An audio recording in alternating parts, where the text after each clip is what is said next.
Okey, hai, Assalamualaikum semua. Okey, mana peminat kain batik Sutra Dobi? Di tangan Mira ni kita ada koleksi yang terbaru. Ia berkonsepkan batik lukis, tapi yang ni adalah digital print. Cuba korang tengok, ia seakan batik yang dicanting juga, tapi yang ni version dia lagi mewah dan harga dia berpatutan. Okey, yang ni kita menggunakan material Sutra Dobi.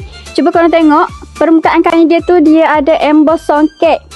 Menaikkan lagi serinya lah. Kain dia memang lembut. Lepas tu dia pun tahan lasak kalau kita pakai waktu yang lama. Sejenis material yang susah sangat nak berkedut. Okey, di sebelah kiri Mira ni antara beberapa pilihan warna. Memang sangat-sangat cantik lah colour yang kata masuk kali ni. Okey, jadi siapa-siapa yang nak dapatkan batik kita ni dengan harga yang sangat-sangat istimewa, jom terus walk in ke Pelangi Timur Textile ataupun terus WhatsApp Mira sekarang. Jangan lupa warnai duniamu dengan Batik Republic. Bye, Assalamualaikum.